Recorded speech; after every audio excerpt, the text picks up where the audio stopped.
Dalam menghitung ukuran sampel pada lab standar, kita coba lihat dulu di soalnya apa yang diketahui. Misalnya di soal diketahui tingkat keakuratan sebesar 5%, lalu confidence level sebesar 95%, standar deviasi sampelnya 1 dan rata-rata sampelnya adalah 3. Nah, nanti kalau kita udah lihat soalnya, kita masukkan ke dalam rumus. Nah, rumus yang digunakan adalah ini. Ukuran sampel atau kita sebut sebagai N adalah Z dikalikan dengan S. S itu adalah standar deviasi sampel dibagi dengan H.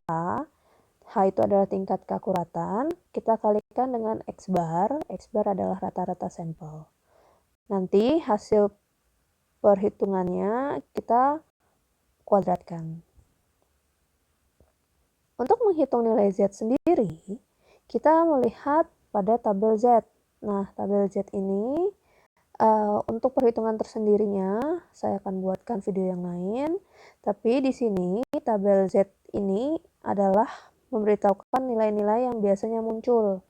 Misalnya confidence level yang biasanya muncul itu 90, 95, 95,45, 99, atau 99,73. Nah, untuk setiap masing-masing confidence level, nilai Z-nya akan berbeda-beda, tampak seperti di tabel. Nah, di sini kita contohnya confidence level adalah 95%. Berarti kalau lihat di tabel, 95% itu nilai Z-nya adalah 1,96. Berarti nanti kita bisa tulis nih, diketahui nilai Z adalah 1,96. Nah, nilai H itu adalah tingkat keakuratan.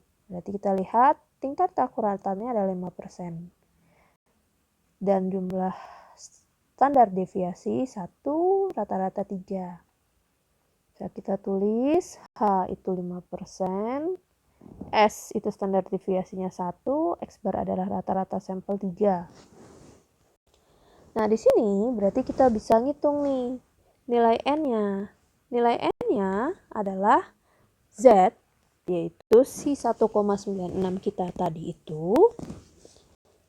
Kita tulis di sini, kita kalikan dengan S, yaitu 1. Kita bagikan dengan H, hanya 5%. Lalu kita kalikan X barnya adalah 3. Nah, ini nanti kita kuadratkan. Di sini, ketika kalian melakukan perhitungan, kita dapat nilainya adalah 170,74. Tapi ingat, ini kan ukuran sampel. Nggak mungkin koma-koma, hasilnya pasti bulat. Kan nggak mungkin kalian bilang, saya mau melakukan 17,3 kali sampel. Nah, itu kan nggak mungkin. Jadi ingat, ini harus dibulatkan ke atas. Jadi, hasilnya adalah kita harus melakukan 171 sampel. Seperti itu. Nah, kalau tidak dikasih tahu nilai H dan X bar, berarti kita harus cek, dikasih tahu nggak nilai E. E ini adalah error ya. Jadi nilai error yang diperbolehkan. Nah, jadi rumusnya akan menjadi seperti ini. N sama dengan Z dikali S dibagi dengan E. Nah, jadi kalau dikatakan H kali X bar itu sebenarnya adalah E. Seperti itu. Nah, kalau misalnya standar deviasinya yang tidak diketahui, berarti kita harus menghitung menggunakan rumus ini. S sama dengan akar dari XI kurang X bar. Nanti kita kuadratkan, baru nanti kita jumlahkan, dibagi dengan N kurangin 1. Ya. Jadi dengan kata lain, XI itu adalah setiap sampel observasi kita.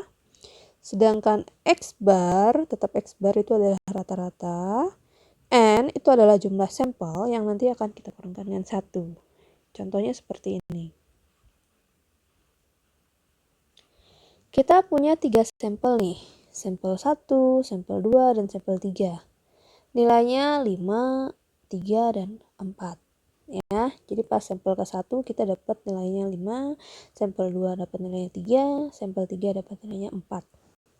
Nah, kalau seperti ini yang dilakukan pertama kali adalah kita totalkan. 5 tambah 3 ditambah dengan 4, yaitu 12. Nah, hasilnya kita akan buat rata-rata.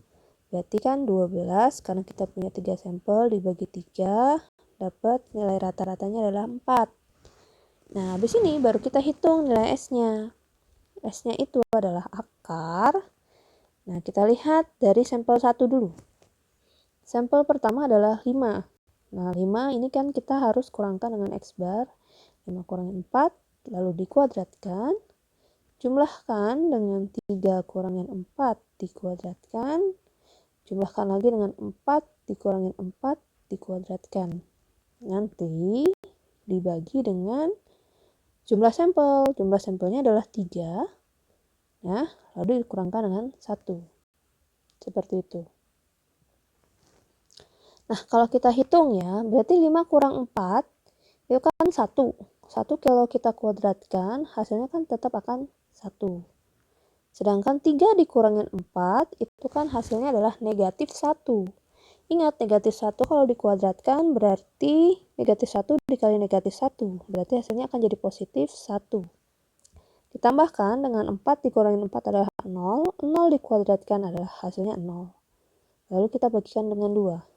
Berarti di sini hasilnya adalah S sama dengan akar 1, yaitu nilainya adalah 1.